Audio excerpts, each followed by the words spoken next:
Ferrill Purdy is a 94-year-old who just wanted his lamp fixed. Michele Spry is a business owner who wanted to know more about a veteran's hat. Neither knew they would end up in an airplane hangar months later. KOMU 8's photojournalist Schaefer shows us the bonding over an old piece of metal in a World War II love story more than 70 years in the making. Chapter 3. One day, this young man walked through our business doors carrying his wife's broken lamp. He was wearing a very special baseball cap, and the baseball cap said Corsair on it. You guys know Disney planes? Yeah.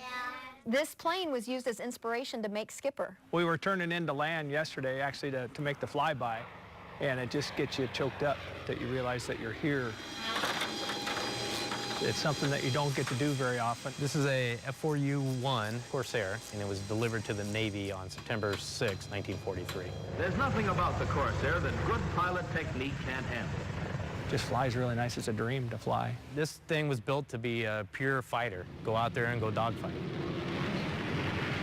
Just the fact that we're able to bring it out here, Michele was able to raise the funds. I mean, that's huge for us because we don't travel that far with our airplanes that often. Hey, Carter, said Jackson. I wrote a children's book about a World War II veteran. There was a pilot, and we take on a hero tour. So this is Mr. Purdy, and I asked him, Mr. Purdy, are you a veteran? And he said, I am a Marine fighter pilot from World War II. After the book was written, it really was more about his real story that sparked my interest. I'm Lieutenant Colonel Ferrill A. Purdy. I located an aircraft that he flew during World War II at Plains of Fame in Chino, California. Mr. Purdy could not fly because of health reasons, so the next big step was bringing the plane to him. Welcome! You did it! Hi, Corey! Oh my gosh! I cannot wait for you guys to get down. How are you? Oh my gosh, it's so good to see you. And it's been 70 years since he saw it. The first thing he's going to want to do is get up close to her and pat the belly, because that's what he's always talked about. He's here at gate 1. Hi! Are you excited to see this plane? Oh, yeah, I'm excited because I'm able to be here in this seat. It's very emotional, because I know Mr. Purdy is going to get to see an aircraft that he flew. I see something back there. They're getting the door open. There I can see a Corsair. Oh. I can see a Corsair. Yes, I can see that old Corsair. I salute that plane. Looks familiar.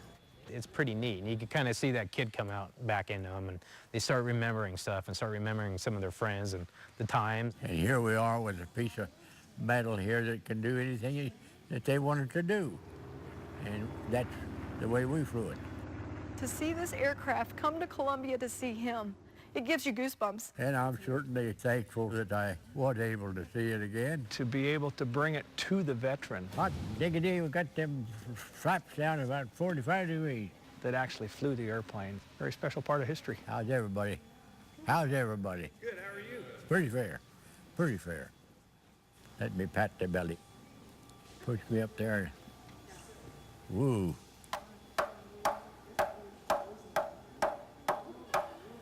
There we are. That is a great story. Spry needed to raise $28,000 to get the aircraft to Columbia. Many groups like the Veterans United Foundation and others made it possible.